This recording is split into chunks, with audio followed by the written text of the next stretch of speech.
Que se passe-t-il lorsqu'un géant en difficulté, meurtri mais combatif, affronte un leader du championnat qui vacille soudainement sur son trône?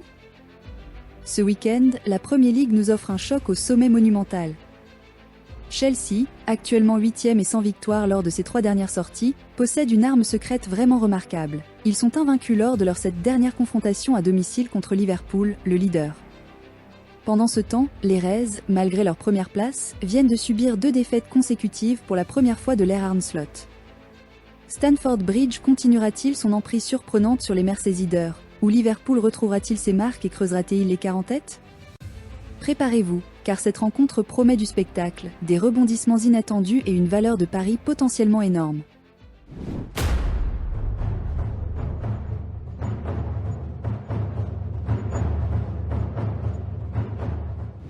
Attendez-vous à une véritable partie d'échecs tactiques, les 2 équipes optant probablement pour un classique 4-2-3-1, déplaçant le cœur de la bataille au milieu de terrain. Chelsea affiche un flair offensif redoutable, notamment dans la concrétisation des occasions et sur coups de pied arrêtés. Mais attention, leur défense semble remarquablement friable. Ils peinent constamment à conserver une avance, sont sujets aux erreurs individuelles et sont particulièrement vulnérables face aux attaques sur les ailes et au centre sur coups de pied arrêtés. Liverpool, à l'inverse, est un architecte de la contre-attaque et dominant dans les duels aériens. Pourtant, il reflète le talon d'Achille défensif de Chelsea, montrant une fragilité face aux contres rapides et lorsqu'il s'agit de tenir un avantage. Cela nous dépeint-il un match ouvert, d'un but à l'autre? Cela suggère certainement que les 2 équipes possèdent les outils pour exploiter les lacunes défensives de l'adversaire, laissant entrevoir une valeur potentielle sur le marché. Les 2 équipes marquent ou des totaux de buts plus élevés. Les nouvelles des équipes sont absolument cruciales pour cette rencontre, et elles présentent une intrigue secondaire fascinante. Chelsea est frappé par une crise de blessures importante, mettant sur la touche des forces créatives clés comme Cole Palmer et plusieurs défenseurs cruciaux. Ajoutant à leur malheur, la suspension de Trevoh Chalobah signifie que nous pourrions voir de jeunes joueurs inexpérimentés propulsés au cœur d'une défense déjà en difficulté. Pour Liverpool, la nouvelle majeure est l'absence d'Alisson Becker, ouvrant la voie au début en Premier League de Georgi Mamardashvili dans les buts. Quel impact un nouveau gardien, peut-être nerveux, aura-t-il sur le leader du championnat? L'attaquant vedette Hugo Ekitike est également très incertain. Ces absences importantes des 2 côtés injectent une énorme dose d'imprévisibilité, surtout avec un nouveau gardien pour les Reds et une arrière-garde de Chelsea sévèrement décimée. Ce chaos seul pourrait présenter une valeur intéressante sur les marchés premier buteur ou total de buts en première mi-temps. Un coup d'œil au classement révèle la position dominante de Liverpool, en tête avec 15 points en 6 sorties. Leur forme à l'extérieur a été solide, avec des victoires dans les 2 tiers de leurs déplacements et une seule défaite. Chelsea, en revanche, stagne à la 8e place, n'ayant remporté que 2 victoires cette saison.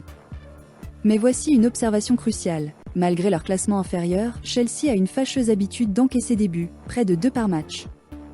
Ils mènent également le championnat en termes de cartons jaunes et rouges, un signal clair de leur style de jeu agressif, parfois imprudent. Les 2 équipes dominent généralement la possession, mais la propension de Chelsea à concéder de nombreux tirs dans sa propre surface de réparation est un signal d'alarme que l'attaque puissante de Liverpool cherchera sûrement à exploiter. Cela pourrait-il mener à une avalanche de tirs cadrés, ou peut-être même à un carton précoce pour un défenseur de Chelsea? La trajectoire récente de Chelsea a été une véritable montagne russe. Si une victoire 1-0 en Ligue des Champions, bonne pour le moral, a offert un bref répit, leurs performances en Premier League sont une source d'inquiétude. Ils ont concédé une défaite 1-3 à domicile contre Brighton et une défaite 1-2 à l'extérieur face à Manchester United, ainsi qu'un match nul 2-2 contre Brentford. Un schéma frappant se dégage de ces résultats. Chelsea se retrouve fréquemment mené à la mi-temps, un scénario qui s'est produit dans les 2 tiers de leurs 6 derniers matchs. De plus, leurs 3 dernières rencontres de Premier League ont toutes dépassé la barre des plus de 2,5 buts, indiquant une tendance constante à des matchs riches en buts, victoires ou défaites. Pour les parieurs, cette vulnérabilité en première mi-temps et cette action constante de but pourraient être incroyablement révélatrices. La courbe de performance récente de Liverpool montre une baisse de régime vraiment surprenante, un faux pas rare pour une équipe perchée au sommet du championnat. Ils viennent de subir 2 défaites consécutives à l'extérieur, une défaite 1-0 contre Galatasaray et une défaite surprise 2-1 face à Crystal Palace, encaissant notamment des buts en première mi-temps lors des 2 rencontres. Cela fait suite à une solide série de 3 victoires consécutives. Si leur forme générale reste impressionnante, ces 2 récentes défaites en déplacement exposent sans équivoque un potentiel talon d'Achille lorsqu'ils jouent loin d'Anfield. Est-ce un simple coup de mou temporaire ou un schéma de vulnérabilité qui se dessine lors de leur déplacement? Ce changement dans leur domination à l'extérieur prépare le terrain pour un match vraiment intrigant à Stamford Bridge, surtout si Chelsea parvient à exploiter ses lacunes défensives en début de match. En approfondissant les statistiques récentes, la fragilité défensive de Chelsea est clairement évidente, puisqu'ils ont encaissé près de 2 buts par match. Même à Stamford Bridge, ils concèdent environ 1,5 but par rencontre, ce qui a entraîné des défaites dans la moitié de leurs récents matchs à domicile. Contrastez cela avec la production offensive légèrement supérieure de Liverpool, avec une moyenne d'1,5 but au total. Cependant, une tendance critique se dégage. Leur moyenne de buts à l'extérieur chute significativement à moins d'1 but par match, et ils ont connu la défaite dans les 2/3 de leurs récentes rencontres à l'extérieur. Cette convergence des difficultés défensives de Chelsea à domicile et des luttes prononcées de Liverpool à l'extérieur suggère une rencontre très équilibrée, avec des implications potentielles pour les paris avec handicap et les deux équipes marquent. Passons maintenant aux confrontations directes historiques, car c'est là que le récit devient vraiment captivant. Alors que Liverpool a remporté la victoire dans exactement la moitié de leurs 6 dernières confrontations toutes compétitions confondues, Chelsea affiche un bilan remarquablement supérieur lorsqu'il joue à Stamford Bridge contre les Reds. En fait, Chelsea a décroché une victoire dominante 3-1 à domicile contre Liverpool il y a seulement quelques mois. Au cours de ces derniers affrontements, Chelsea marque généralement environ 1 but, en concédant 1,5 buts. Liverpool, à l'inverse, marque en moyenne 1,5 but et en concède 1. Ce qui est particulièrement notable pour les parieurs, c'est que la moitié de ces rencontres ont vu un match nul à la mi-temps, suggérant des débuts prudents. Cependant, Chelsea détient un avantage subtil mais significatif en marquant des buts en première mi-temps spécifiquement lors de leur match à domicile contre Liverpool.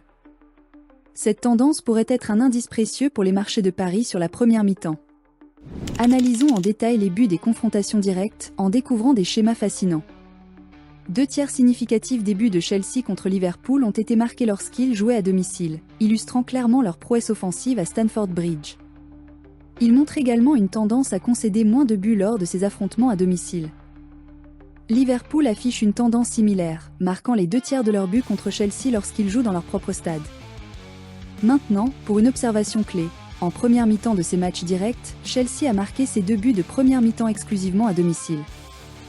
Liverpool, de même, enregistre la majorité de ses buts de première mi-temps contre Chelsea sur son propre terrain. Que nous dit cela?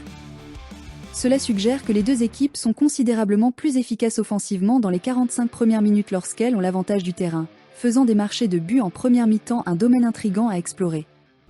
En examinant la comparaison des tailles, on découvre des duels intrigants. Les défenseurs de Chelsea affichent un léger avantage de taille en moyenne, ce qui pourrait s'avérer bénéfique dans les duels aériens au sein de leur propre surface de réparation. Cependant, voici un contrepoint significatif. Les attaquants de Liverpool sont, en moyenne, plus grands que ceux de Chelsea. Cela pourrait leur donner un avantage crucial dans les têtes offensives, surtout compte tenu des difficultés bien connues de Chelsea à défendre sur coups de pied arrêtés. Les gardiens et milieux de terrain étant largement équilibrés, la véritable bataille aérienne se déroulera probablement entre les lignes d'attaque et de défense adverses.